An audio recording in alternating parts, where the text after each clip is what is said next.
Atzo Begoñako gogartetxean gotzainak eta bikario nagusiek pastoral barrutietako eta elizbarrutiko erakundeetako arduradunei aurtengo evangelizatze planaren inguruko azpimarra azaldu eutzien. Etxekoei argi egin, horixe da ekiturte honetako testu ingurua, eta helburu nagusia gazteen pastoraltza erabarritzea izango da.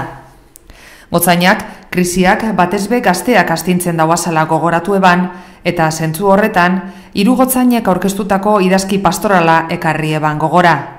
Egoereari urtenbidea emoteko beharrezkoak diran urratsak emotear dagozala esan eban, eta etxean hausnarketea egiteko moduko tokiak aitatu ebazan. Pero ahí hay una carencia grande de pensamiento, y yo creo que sería una aportación también grande si nuestra diócesis y también los organismos que tenemos, la universidad, IDTP, la Escuela de Magisterio, los lugares donde se piensa y se cocina el pensamiento, pueden arrojar luz.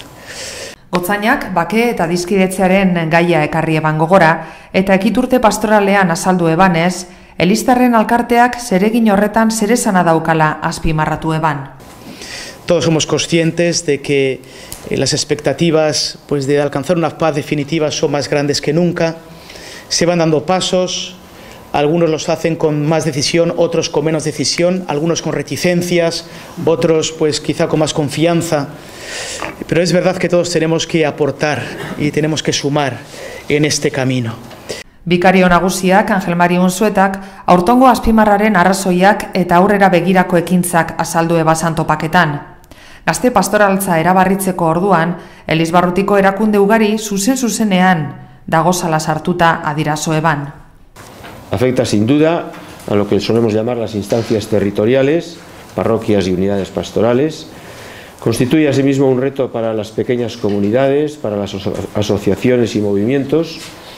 Y si se repasa el elenco de servicios de curia, salta a la vista que el Secretariado de Juventud y la Delegación de Educación con los centros diocesanos están directamente concernidos, pero lo están también la Delegación de Catequesis, la de Pastoral Social, los secretariados de Pastoral Penitenciaria, Pastoral Universitaria, Pastoral Obrera, Pastoral de la Salud.